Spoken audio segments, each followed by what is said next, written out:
Shortly after the conquistadors discovered the New World, they made their way up into the Andes and immediately sacked the Inca culture with a combination of guns, germs, and steel.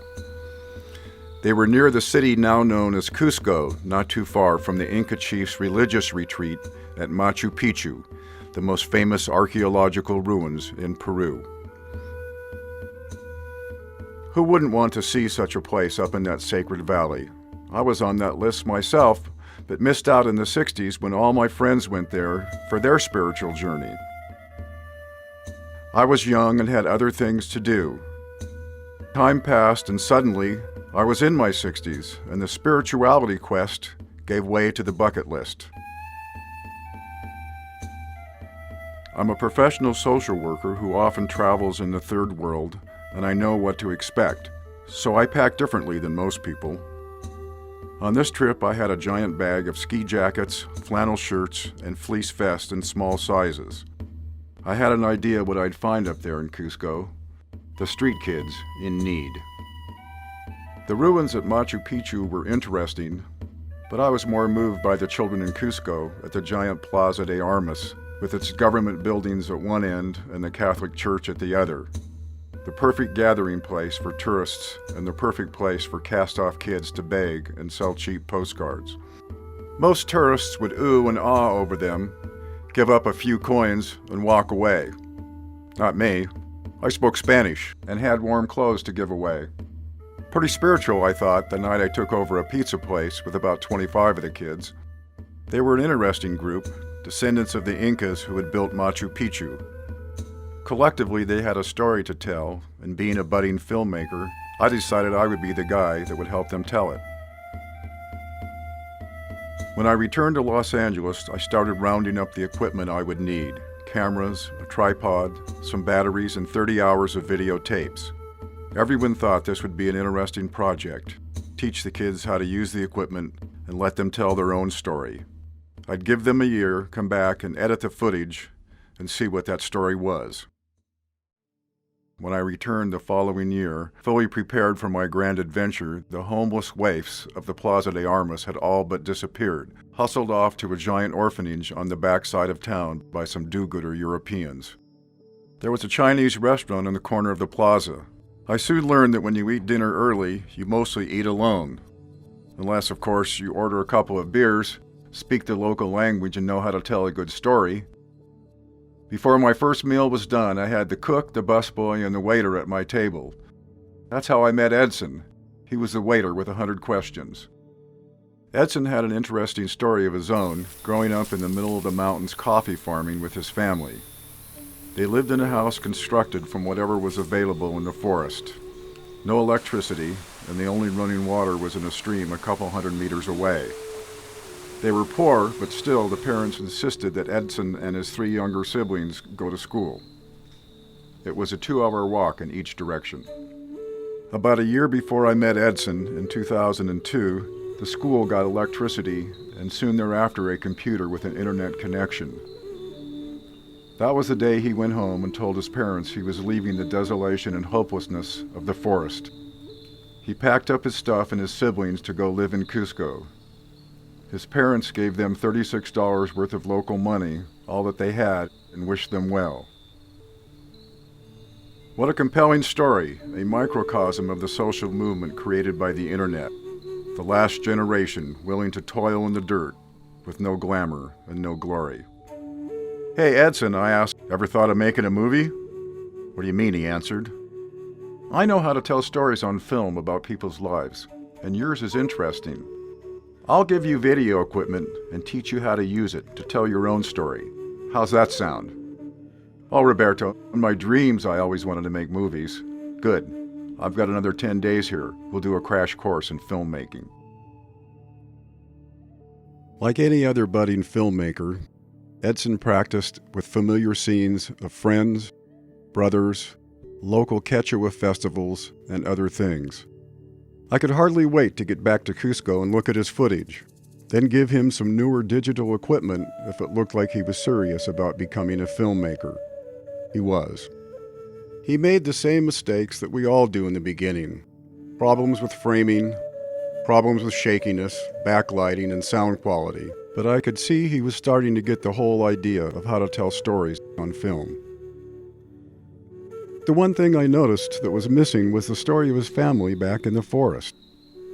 When I asked him about it, Edson became emotional and told me he had gone for a visit, but he didn't take the video equipment because he was afraid his parents would be too shy around the camera. Now, with the confidence that Edson had with the new equipment, he promised me that on his next visit home, he would try and capture the activities that represented his family's daily life. Wow! When it was time for that next visit, Edson and his brothers brought along one of their friends with them, a young man who also aspired to be in the video business, but on the other side of the camera as a news reporter.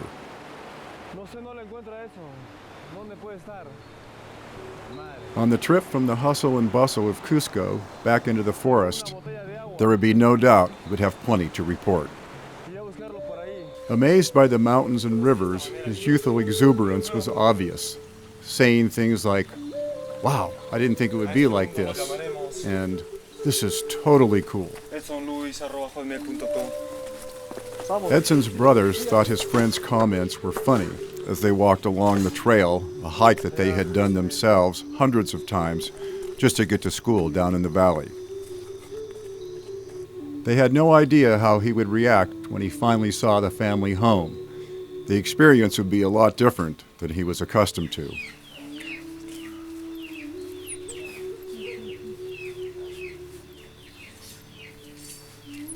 Edson's mother's life was much different than his own mother's. He watched her constant movement as she did what people do in the forest. Mostly simple chores, day in and day out.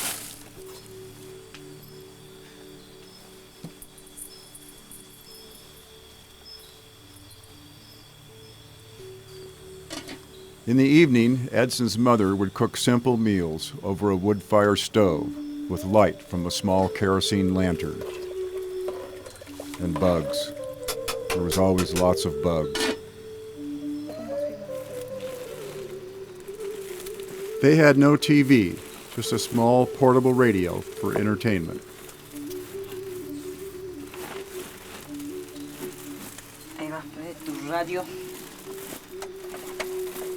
Muy rustico, very rustic, is the polite term for their camping level existence.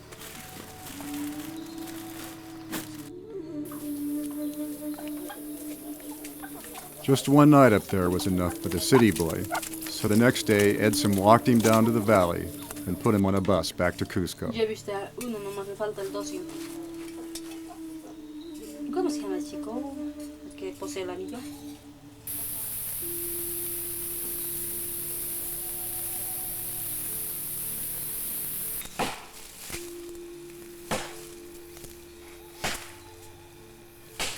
Edson and his brothers soon got back into the rhythm of the forest and those ever-present chores, helping their parents around the house. His father welcomed all their youthful energy, but that lasted just a few days. The boys were anxious to get back to the city where they had jobs, school, and friends.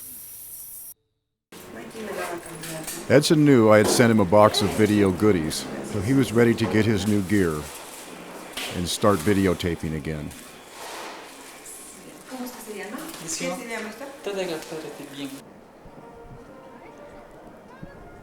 They were city boys now, with electricity, television, a computer, English lessons, and a high school to go to. Edson and his brothers were soon back into their daily lifestyle in Cusco, with the brothers in school and Edson working as many jobs as he could to support them.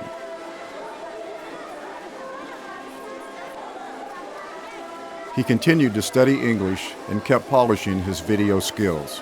Anything was fair game to his camera, which was always with him.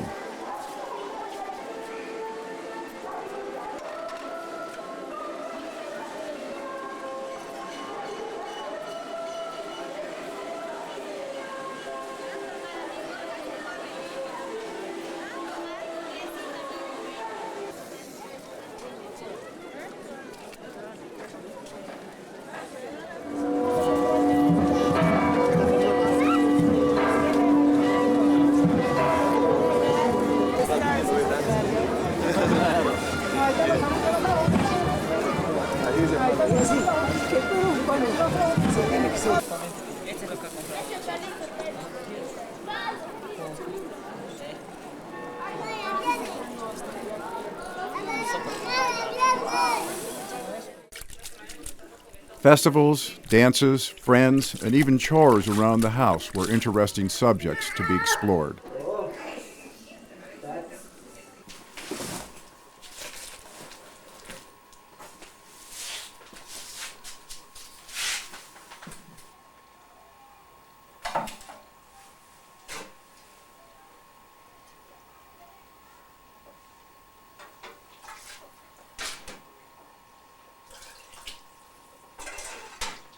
Todo no se echa el lixo.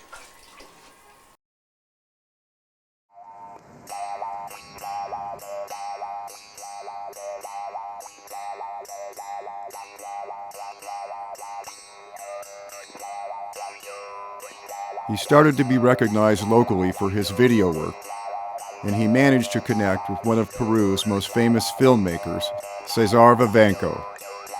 He enlisted Edson to help him with a film about the gold miners who were causing an ecological disaster in the Peruvian Amazon. Edson did a great job of editing the film and received full credit for his work.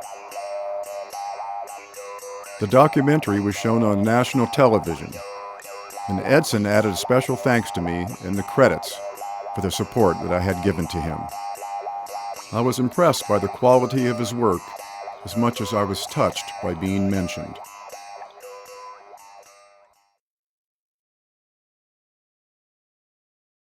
The last time I saw Edson was a few years later.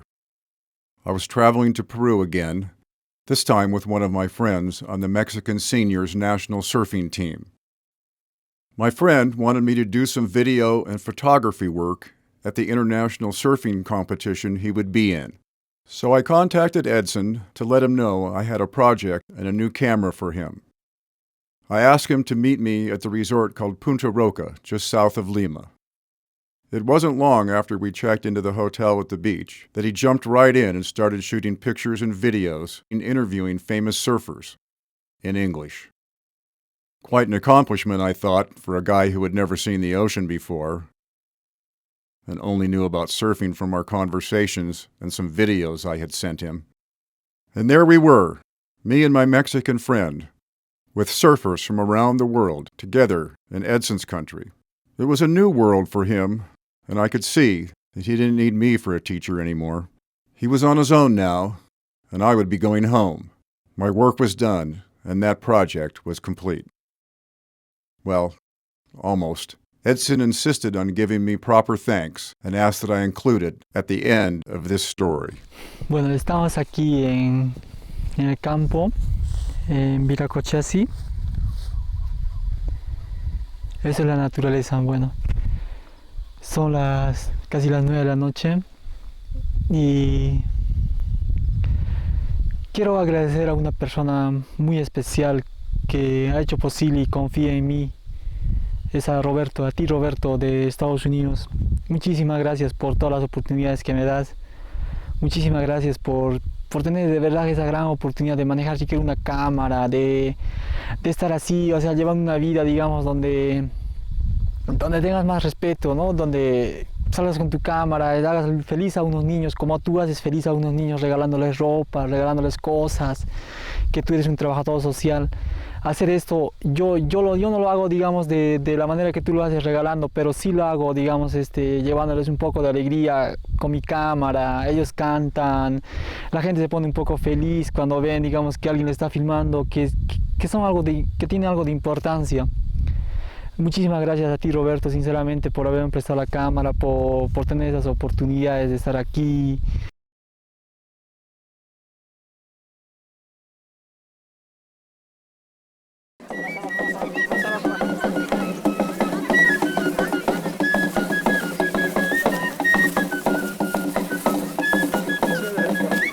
Todavía no es la vuelta.